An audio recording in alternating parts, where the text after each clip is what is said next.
What Hey, song was Long that? Beach. What song was that? What song was that? Yeah. Okay. So if I tell you my secret, you gotta. So I play this song because I know I'm not gonna get copy written right. Right. Okay. Okay. Gotcha. You ready for it? It's from a demo from 1993. This sound It was very 1993-ish. it's a demo album of a guy that I used to date that was aspiring rapper. But I'll tell you about this. He's now an executive of major music. Yeah, that Yeah, yeah. that's why I asked because this sound very 1993-ish. That It was. gentleman. It was. It was like it was called True Sound, I believe. I think that was it was True Sound. Yeah, But yeah, copyright can't get me unless he come get me. yeah, yeah. So That's anyway, smart. it's Jerlene. I'm live. All politics are local. Talk of the town. I have a guest tonight, people. So again, Jerlene live from Long Beach. Mama with a voice, not afraid to use it. Here to inform, engage, inspire, and hopefully we will make you laugh tonight. And if we don't, oh well. But I have a guest tonight, Quincy Miles. It's been a moment since anyone has joined me live. Tonight, we are going to be talking about just having a discussion about the Los Angeles sheriff's race. So, Quincy happens to be a former Long Beach police officer, and so he's gonna give us a perspective from a law enforcement perspective. So welcome, Quincy. Just Thank you for having me. so just say hello. For folks who watch on a regular, this is just a conversation. It's not an interview. It's not a debate, although we can turn it into one if we like. There's no rules. We can make stuff up as we go. But Quincy, share with people who you are, where you from, and who you are, so people know who I'm talking to tonight. Well, I grew up in South Central LA. My early years was in Watts, Jordan Down housing projects. Then later on, like I say, around 10, I moved over into the Crenshaw district area. I graduated from Crenshaw High. Went to Santa Monica College, graduated from there. Went to Cal State Northridge, graduated from there.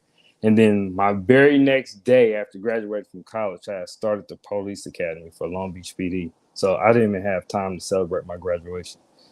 And I went into the police academy in 2005. Uh, I went through it's called Scenario Week. It's pretty much what they put you through.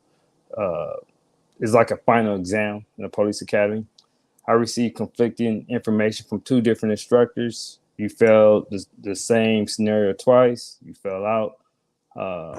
A great sergeant and lieutenant of mine encouraged me to come back, and I came back after my work at the front desk. I took reports at the front desk in between academies. Went back into the second academy.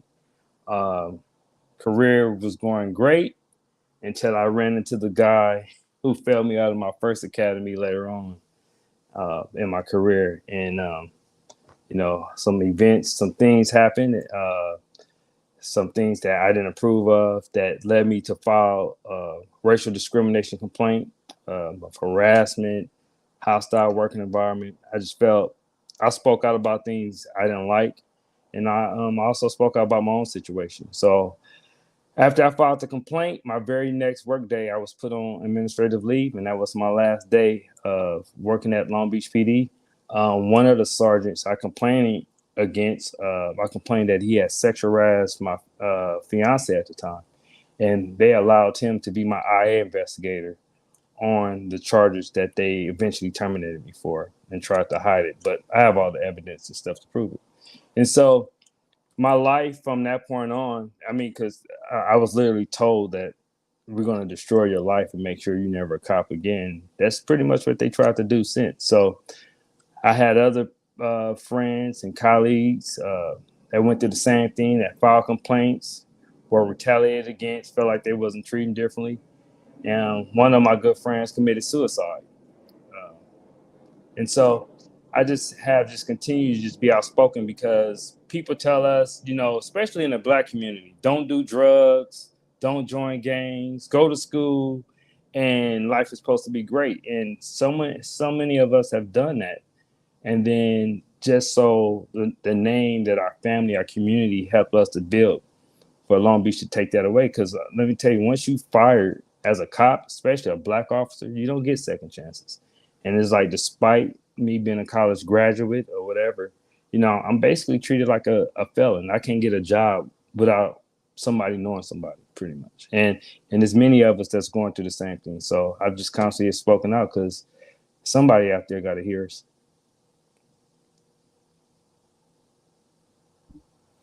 Thank you. I know you had shared that with me before, and I mean, hearing it again is like, one, I just want to say thank you just for joining me tonight, to be like bold enough to come out and just share your story, and to share it like unapologetically, like right away. So I appreciate that.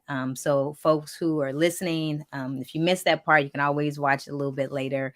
Like, who is Jerlene having a conversation with? And she's having a conversation with a Quincy, former Long Beach PD officer that experienced some discrimination, and was actually removed from the police department due to just some shenanigans. I'm gonna call it shenanigans. So the way I came across you, something, I was on Instagram, and I see this video pop up, and the video pops up, and it's about the sheriff's race. So I listen in, and it took me a few days to try to figure out how to reach you, because I was messaging it through. I was all up in his DMs, y'all. I was all up in his DMs trying to figure out who this brother is. And after going through, like, I found him on Facebook and listened to more of his messages, I was like, hey, can we get together and have a conversation? And that's when I learned a little bit about your story. So thank you for sharing that. So you said that you like came right out of college, right into the academy. Yeah. Yeah. Is that Like, is that a norm? Because is that a norm? no, no, that's not a norm. Like, literally, because actually, being a college graduate is not even a requirement in law enforcement. All you need is a high school diploma, um, for some, but a lot of us have to come in overqualified. Because I was even told by my background investigator that Long Beach was going to disqualify me just based on my address. They saw that my address was in a hood, and she said that they were going to disqualify me despite everything. I never been, no criminal record, college graduate, and she was a black woman, and she decided to do my background investigation by herself, and she spoke up, and that's how I got through. So just imagine all the black applicants that came through Long Beach who didn't have her there to vouch for them and push them through and conduct a background investigation by themselves, like she did. Um, I'm listening, and I know, we said we were gonna get together and talk about the Los Angeles County Sheriff's race, and this is all connected, right? This is all Yeah, connected. yeah, yeah. Because So, Robert Luna was the deputy chief when I came. Like, that's who yeah, hand that's I shook when I crossed the stage. yeah. So I know after Bats left, there was an interim chief that only was, I think, like a year. It was Quatch, Billy Quatch, and Yeah, Jim um, McDonald. then Jim McDonald came, and then Yeah, Luna. yeah, yeah. So anyway, for folks that are watching, we're about to, there is a Los Angeles County Sheriff's race coming up. So anyone who's been paying attention to politics, for those of us who live in Long Beach, we are not under the jurisdiction of the sheriff. We have a Long Beach Police Department, but in Los Angeles County, in cities that do not have their own police department, they are usually under the direction, or under the law enforcement of the sheriff. And so our former chief, Robert Luna, is running for sheriff against the incumbent, um, Al- Villanueva, yeah, Alex Alex Villanueva. Alex Villanueva. And so you've been following this pretty closely. What I can see that you're not feeling Luna as a candidate. I can just by Just a little bit of the story I got so far. Of course not, but I'll tell you a crazy story though. So Okay. back in July, I was part of a couple of people part of the Black community that Robert Luna was pretty much coming to pretty much sell himself as the sheriff. Why should we vote for him? And we only have two candidates. You know, we're gonna have Luna or Villanueva. You know, one of them going to be the sheriff. So I was convinced to come to this meeting. Uh, I didn't realize how triggering it was going to be because you got to remember they put me and my family through so much. Like I think I told you, like they came to my grandmother's house and fired me in front of my family, which that is not common practice in law. I was told like normally they call you to the station or whatever, but they don't come to your family house and terminate you in front of your family. And that came from Robert Luna's office. So my grandmother, my aunt, everybody has felt the effects of what with Long Beach PD. But I still went there with the open mind, like, okay, it's been some time. Maybe he's willing to change and take accountability and even clear my name in the name of others that he helped destroy. And he when I called him out on some things, he lashed out at me. He started yelling at me, calling me a liar. This was happening publicly. This was Yeah, like public. yeah. This was in July. And so my main question, because he was talking about his record in Long Beach, and I wasn't going to say anything, but I felt like if I didn't say anything, I would regret it because I was the only person in there that really knew about his record in Long Beach. Because we're in LA. A lot of LA people don't even know who Robert Luna is. And so, and my main question was, what are you going to do differently when, like, Officer Miles, Deputy Miles have those same exact issues in the sheriff department? How are you going to treat him differently? Long Beach have never promoted a Black woman until 2 weeks ago, but not under him. Can the Black women that's already on the sheriff department trust you that their job is secure? Are you going to promote Black women once you get to the sheriff? Like, what are you going to do differently once you become sheriff than what you did in Long Beach? Especially when it came to protecting your African American officers. He has fired more than he hired.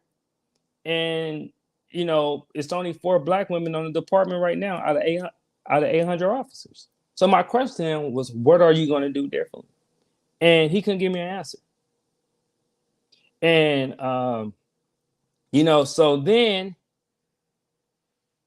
we did have a very intimate talk about everything. And he did say he wished he had done things differently, which, I respect, but still, I'm still suffering from the effects of his decision making. So I was looking more of, dude, what you going to do to clear my name, to clear the name of other people's names that you have destroyed? And he gave me thoughts and prayers. And so then I get a phone call and said, hey, because, like Sheriff Villanueva would like to sit down and speak with you. And I was like, hell no, I don't want to talk to him. I didn't hear what he said about Black people on Fox News, and I don't want to talk to his ass, pretty much. But I learned the lesson because a good friend of mine told me, he said, hey, if you could sit down with the dude that inspired you and impacted you, your family, and your kids, you can sit down with a man you never met. True. So I said, that's true. True. So I told him, I said, okay, since you giving good advice, you got to go with me because I don't know what's going to happen. And I said, we was cracking jokes. It was like, it's going to be a big white building and an empty space and nobody going to see us. And as we go and we pull up, it was a big white building, empty space, unmarked. So we ended up laughing. So we was like, look, we just going to be honest because I was upfront and honest with Luna and other political figures I met. I got to be honest. I said, so this might last about 3 seconds. So we went in there, and everything you would ask them, I asked them about Deputy Gaines. I asked them about the race relationship. I said, hey, there's people on your department that saying the same stuff we saying about Luna, saying about you. And, didn't have back. And it turned out into a 4-hour dialogue. 4 hours? 4 hours.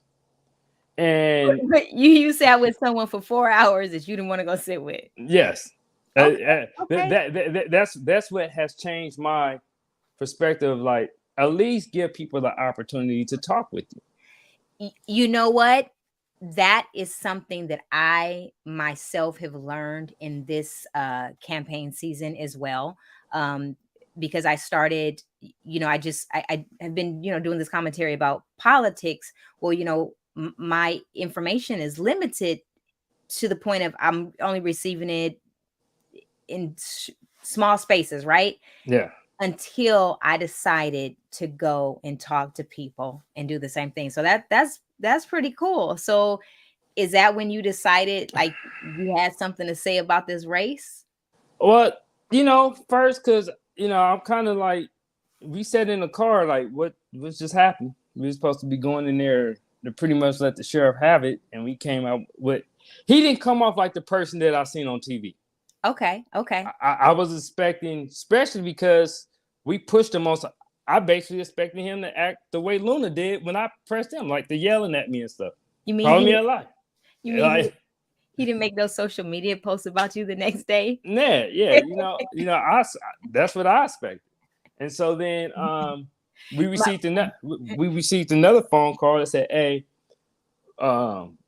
we like some other thing, because we just didn't just talk about like Luna. It was community stuff. Making, I'm big on, how you going to recruit more African Americans and make this job appealing for Black people to even want to apply to. And once they get in here, how you going to protect them if they file complaints, things like that. We talked about gang interventions inside the jails. Because that's where most gang members are recruited, are inside the jails, because you got to join somebody to survive, in there. And we talked about bringing back the youth programs where you have these basketball leagues, soccer leagues, whatever, to where people would know their local sheriff and build. And so he was open to those things. And I was like, okay.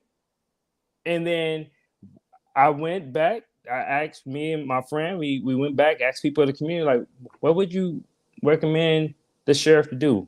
So we had a list of things, and he was like, yeah, I like this stuff, just write it down, blah, blah, blah. And it's been a dialogue. I would have been open to have that same dialogue with Luna, but I was told, after that, community meeting that we had, that he wasn't gonna meet with Black people no more. So okay, I had a question in my head until you said that. Do you think that Villanueva was willing to meet with you because you were a former officer of his competitors' former department, or do you why do you think he gave you that audience? Like, real talk, like, why? I'm sure me being, a former Long Beach officer under Robert Luna, don't really have a favorable thing to say about him. Had a lot to do with it. But I know that based on the person who let him know, we also, have, especially me, I've also consulted with other law enforcement people about things and how to help reform law enforcement and things like that. So it's like I'm like half community person and half law enforcement. So what's there's an organization that you're with? It's called PAR, Police Officers Against Racism. And and what is that group made up of? Like, who is it? It was actually founded by some current and retired police officers. And basically, we kind of do what I said, what I just said. We kind of go out to meet with different like chiefs of police or police administrations, and kind of help with like police reform and the bias things where they could do better. Possibly look at like the shooting policy, investigate all these type of things to betterment, law enforcement. So back to Villanueva. So, the last couple years, he's been, I call him Mr. Petty. And the reason why is because some of the social media stuff has been straight petty. It's been hilarious, but it's been straight petty. But the one thing that I found very interesting when Robert Luna got into the race against the sheriff, was how many of the people, well, we're going back, as these different things came out about Villanueva and the sheriff department, stuff that was there before he was ever there, things that were happening before he was ever there was already happening. Yeah. But as these different news articles came out and the different people were making their different commentary about how horrible he was and how he was this, and like you said, you see him on Fox and all these different things. I found it very interesting that here in Long Beach, those that supported him for office never spoke against what the public was learning about him. No one ever, but they never spoke out. And there was a there was a cohort of Latino leadership here in Long Beach that supported Villanueva based upon him being a Hispanic Democrat. And so they got behind him. I mean, I remember seeing the invitation that had the names of quite a few Latino leaders here in Long Beach supporting Villanueva, again, for being a Latino Democrat. And when all this stuff started kicking off about how horrible person he was, and I wouldn't say horrible person, horrible leader he was, and with the headlines, no one spoke out here in Long Beach. But then when Luna got in the race, all of a sudden, those people all shifted to Luna. And I'm like, oh, here we go again. Like, and I'm like, I'm so over the race politics. And it's like, so now what you got two Latino males going against each other. And it's like, so you just basically canceled out that whole conversation that you were having about, Latino Democrats. Like, what's it going to be? So I found that really interesting. So again, just and then coming out of 2020 and then kind of keeping an eye on what's been going on our police department here in Long Beach, I was like, I didn't feel that he was successful here in Long Beach. Now, I think Luna's a great guy. I mean, I got the last opportunity I had. There was a whole billboard release, I believe last year, or before he retired, and it was a billboard, Mothers Against Murdered Children, and my children and I were there for the unveiling of it. And Luna talked to my children, and we got the pictures and everything. And he's always been approachable and stuff. Yet, department wise, I saw there was a great difference between the way he led and the way Batts led, and even the way McDonald led. And so I felt like, why is he running for sheriff? Like, why don't he just go enjoy, go sit on the beach somewhere and have a margarita and enjoy the sunset? So when you saw that he was running for sheriff, what were your thoughts, knowing what you had gone through? I was like, what the hell is he doing? Pretty much. I mean, but I as I dig a little deeper into this whole political deal, and I see that I was told early on that people in the city council was corrupted, and these folks are corrupted, and now all this stuff is coming out, and I see that the current sheriff were investigating some of these folks.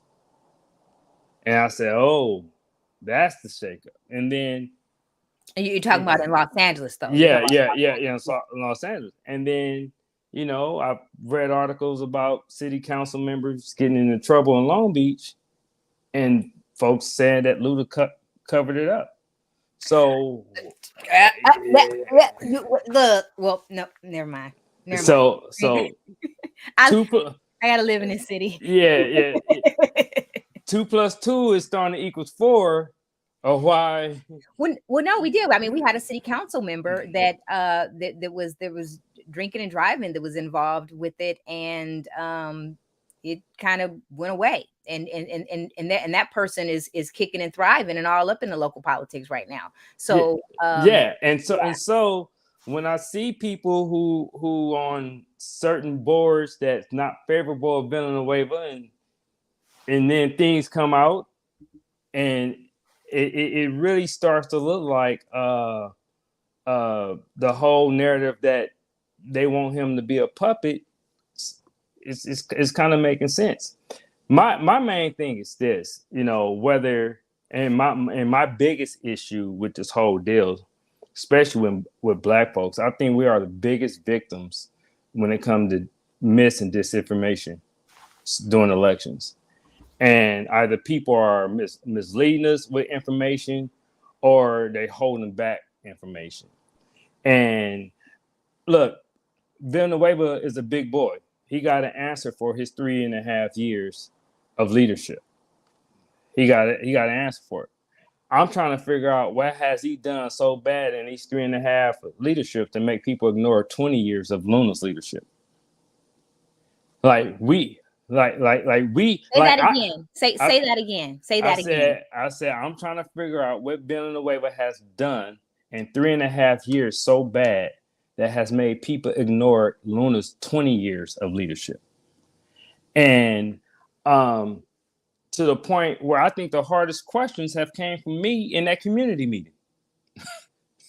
And, like I said, everything is fair game, but what I would like to see, especially for my people, put the good, the bad, the ugly out on both candidates and let people be able to judge by then. But when I know myself and many other former Long Beach officers have been interviewed by local papers and local media, and then we get told, oh, we can't put that out. That says a lot about what's going on.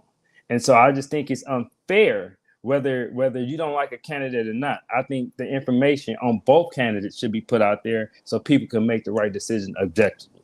Mm-hmm. Someone made this comment.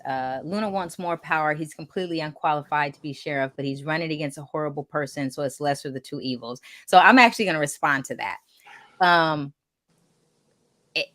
Because we only see what we see, right? So we see what we're being told and fed about different folks. So I don't know anything about Villanueva other than what I see is portrayed in the media, right? But here's my thoughts. At least we know what the heck we're getting. Because one thing about that man, he unapologetic about whatever it is he's doing, even when it's off the wall. So I kind of respect. I rather, and we talk about racism, right? I rather deal with a racist that's out front that tells me they don't like me than someone that tries to cover it up and pretend like they do like me. So when I see, like, they talk about the lesser of two evils, we know what the heck we getting with Villanueva, right? We at least from what I've gathered. So anyway, I just wonder, that was my thought on that when it comes to the lesser of two evils. I want the one that I can see. Yeah, well, I would say. So we have another comment. Here's another comment. I think this is something that well, one thing that I'm gonna say this, and then I'm gonna step back because I want you to respond to this. Those gangs existed before Villanueva ever took place. Yeah, definitely. They existed before he ever took place. So I'm gonna step back. What are your thoughts on this comment right here? Yeah, deputy gangs been around since the 1970s, actually. I remember I grew up in Watts. I remember being 10 hearing about deputy gangs. If you go look at Villanueva debates against Jim McDonald, they basically talk about deputy gangs and about Jim McDonald actually having some of those people in his administration that had those tattoos. It just seemed like, to me, anytime that they don't like a particular person, they could just go out there and throw deputy gangs. Well, look, if Luna get elected, they don't like Luna, watch they go throw deputy gangs out there. Because we got I heard that there's gangs in Long Beach PD. I mean, there's these coins that they have been passing around I did. I actually went live and did had a conversation with somebody about that, about these coins that the Long Beach PD officers Yeah. passed around. But whatever. Well, and then I, like I said, I would I would explain it like this: how it was presented to me when I asked about the whole deputy gang situation, because people think look at Luna's response to what he gonna do about deputy gangs. You notice he haven't offered not one policy.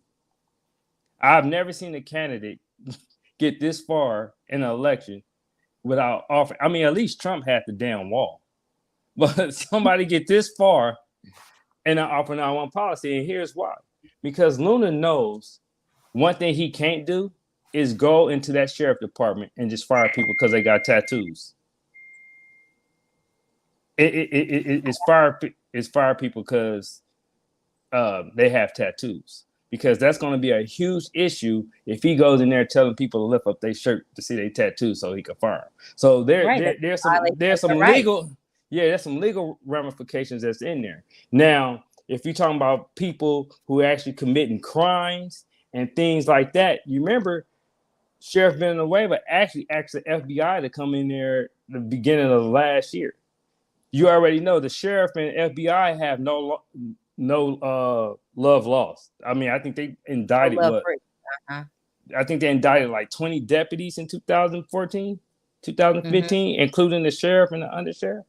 So, like I said, when people say the lesser of two evils, that's only because you getting one information and not the other. And the other, because see, I could see 3.5 years, you can't really implement everything you want. But 20 years definitely show a pattern of your leadership and supervision skills. So that's why I asked if Luna didn't hire or promote Black women over 20 years, why all of a sudden we believe a uniform change and a badge change? Just let me know. If he give anyone an answer, let me know. But I didn't get it in person, so I'm trying to figure out what answer somebody else got. I'm gonna share a story about the undersheriff. I ain't gonna name the one, but one of the undersheriffs in a previous life, I worked for a major nonprofit, and one of the undersheriffs served on the board of the nonprofit. So we would often have our meetings at the sheriff's department in their in their conference room. And the one undersheriff, and I was a lower part of the executive team, and I was responsible for fundraising and development. And every once in a while, I would have to attend board meetings to talk about I would have to talk about what was going on within my department and such. And I was also responsible for helping to kind of organize and set up the meetings. And the undersheriff, who I will not name, did not want me in the room. And I basically was told he does not want a Black woman in the room. And he was like, and I was told, I mean, even the person I reported to directly, he said, Jerlene, you have to sit outside until it's time for us to call you in here to give your presentation. And then you need to go back out. And he was really, and it was him. And then it was another board member that they were best buddies. That was how they, he got on the board, but and that was the undersheriff. So that was, and I remember like leaving the board meeting that day after giving my presentation and feeling like just horrible that, I mean, I was basically told, you can't be in there because he doesn't want any Black feet. He does not want you in there. And I broke my heel walking to my car, like from the sheriff's office. So that anti-Blackness, there's some anti-Blackness that lingers up there. So anyway, someone put another, where is it? Someone put another comment. Oh, wait, nope. Oh, here we go. We need to know where folks like Luna and Villanueva stand on their hiring practice of both when it comes to Blacks and Black women. This stuff can't be overlooked and not addressed. So I know that you were kind of touching on that a moment ago.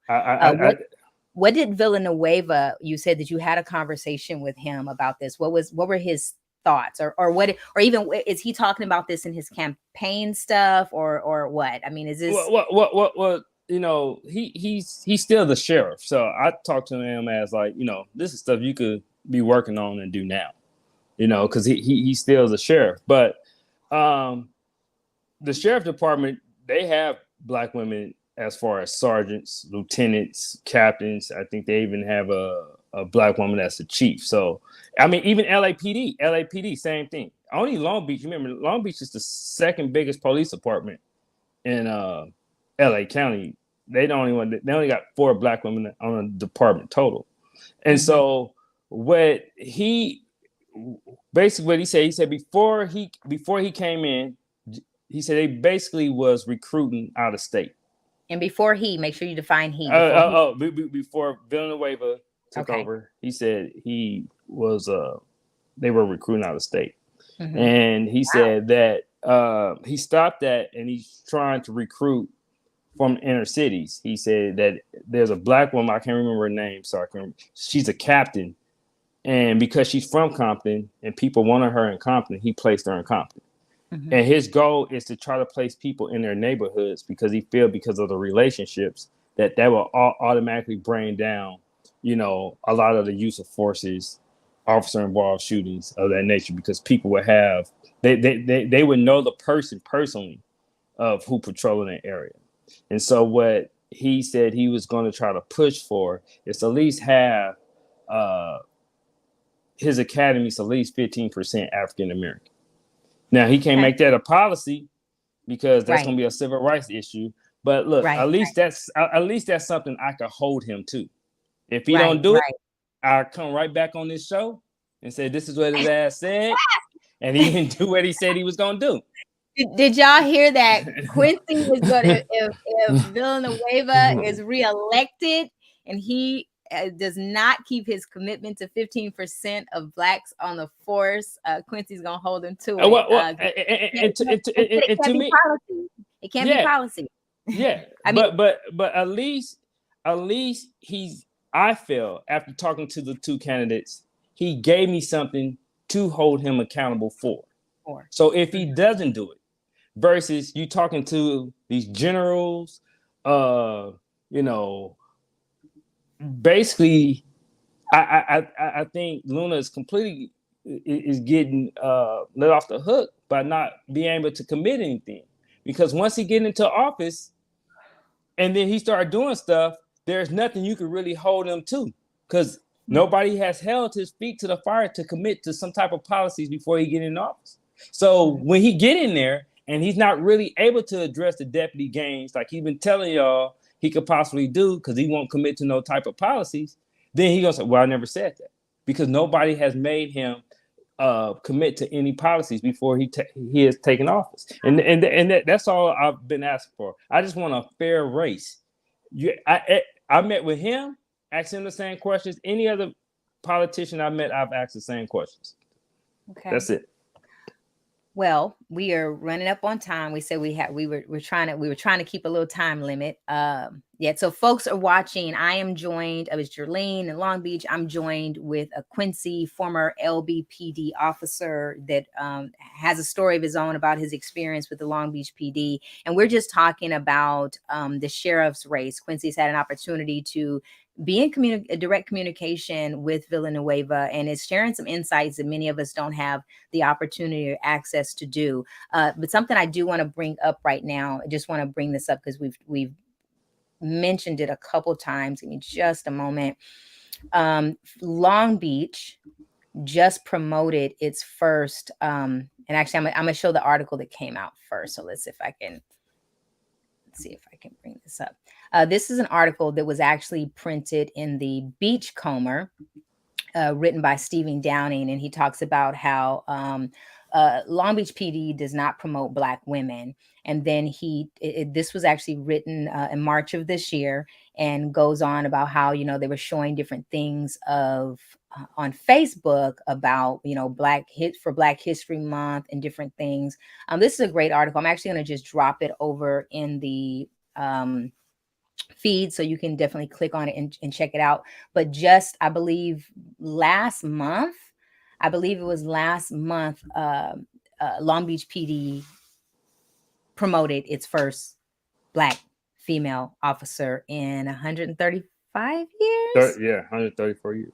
Yeah, something like that. So, and it's interesting because we had a Black chief, we had a Bats, and I can tell you this about a Bats, because it's a conversation that I had, and I'm actually quoted in the Press Telegram when he was retiring, and then they asked me what were my thoughts about him, and I said he always seemed too afraid to be able to actually do something for Black people. Yeah. That's not my exact quote. I'd have to dig up the newspaper or whatever. But I remember that was my response. He seemed like he was always afraid that if he did, it was something. He was going to be looked upon. And even when I've talked to other former Long Beach PD officers who've now retired, they talked about how even though there was a black chief of police, there still was a level of anti-blackness that kept them down, that did not allow them to be able to promote. And I even connected a now former, but a officer who was overlooked for promotion, connected them with some of the ministers, black ministers here in Long Beach, because they needed some support to be able to go further. That's a whole nother story for a whole nother day. And people are like, Jerlene, how are you connecting people? Because at one time I was very connected to what was going on in policing directly in my neighborhood. I knew the officers on the beat. I knew all the management officers. I knew how to be able to get certain things done. And that was under Bats, and even for a short time under Quatch. And again, they're like, how does Jerlene know these names? I got pictures and everything. So there was community policing that took place in my neighborhood. Quincy, before we sign off, share some words to people as they get ready to go to the polls. Or wait, not just go to the polls. So we should have all received our mail-in ballots. State of California, everybody got a mail-in ballot. Hope you don't see my address there. You can vote by mail. Election is November 8th. Ooh, that's my son's birthday. He gonna be 21 that day, y'all. That's gonna be a special day. But you can vote by mail, or you can go to the polls. There's polling centers now, or voting centers. They're not called polls anymore. They're called voting centers. I'm not sure when the voting centers open. They'll probably open up 5 to 7 days before the November 8th. But as people fill out their ballots, if you live in Los Angeles County, even if you live in Long Beach, you get to vote for the sheriff. What's some words that you can share with folks as they get ready to make this decision? I would say you really have to research for yourself. I mean, everybody have their biases, their prejudice against, one individual versus another. Like I said, my biggest issue with the sheriff, if you hate Villanueva, that's fine. But your hate towards Villanueva should not allow you to give Luna a pass of his overlook of racism and lack of leadership when it came to treatment of African American officers on his department. Just like, I just feel as Black women who are the most loyal voters to the Democratic Party, when we talk about Black women vote in the 90th percentile Democratic Party, and I see all these Democrats coming out endorsing Luna, and he has never promoted a Black woman and not question him. If it's one person I'm harder on, it's the people I vote for. I'm harder on the people I vote because I voted for you. So I expect you that ask these questions that need to be asked. I need an explanation. If it's something that that can make us feel better and understand your decision, then do it. But just make sure you don't believe memes, don't believe research. Okay, why this person don't like this person? Okay, why they supporting this person?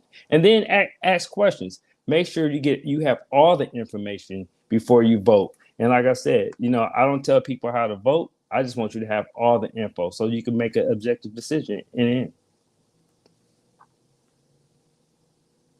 you're on mute. I said, I know I was trying to close this out, but I do want to ask this. I do want to share this one question, and then we're gonna say goodnight to folks, because this is very important, because I've been hearing this and it's actually a little bothersome. People say there hasn't been qualified women to promote, or not enough has applied. Do you believe this is true? No, definitely is not. That's Robert Luna. He tried to blame civil service for giving out the test, but he didn't tell you that the command staff make the test. And also, there's from what I was told, there's like 5 different steps to promotion. So first it's like the test, the written test, then there's like a tactical test, and then there is one other part that I'm missing, but it's 2 parts where Black women tend to get disqualified from. It's the resume, because they don't normally get those good jobs in the police department in Long Beach PD. So their resume is lacking, and then it's the interview, which is subjective, which that's kind of like what they use to get rid of black recruits in training. They say you got bad report writing, because if they could find those subjective spaces to limit us or to get rid of us, that's where they disqualify you. And then a lot of times, when I know a black woman who did make the list, the moment they make the list, all of a sudden some erroneous IA case pops up or something to discredit, the reason why they should be promoted, although they had 22 years of never having a bad eval or anything. But the moment they make that sergeant's list, now all of a sudden she's, the worst employee on the department, and she's dishonest when she was good enough to represent the city, to speak to the media. So, it's not, Yeah, those of us around, we may know that who that name is, right? This is definitely a discussion that needs to be continued. It needs to be expanded. If you are watching this, you have been watching Jerlene and Quincy, former LBPD officer, discussing the Los Angeles County Sheriff's race between incumbent Alex Villanueva and former chief of police, Long Beach Police Department, Robert Luna. And if you're just now catching this, please, once this ends, please go back to the beginning and watch it from the beginning. Quincy, thank you so much for your time.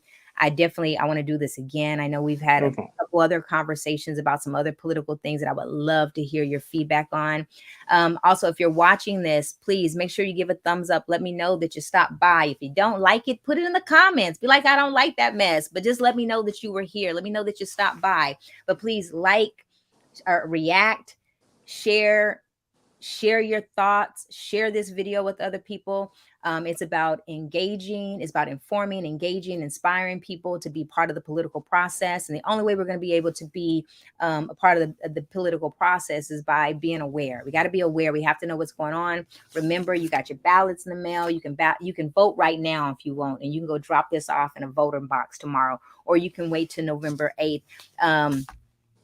Thank you again, folks that have been watching, and I'll be back. I'll be back, and actually probably tomorrow with more discussion on some of the upcoming elections. So Quincy, hold on as I end this broadcast. But against Jerlene, all politics are local. Talk of the town, here to inform, engage, inspire, and hopefully we did say something that made you laugh tonight. All right, take care.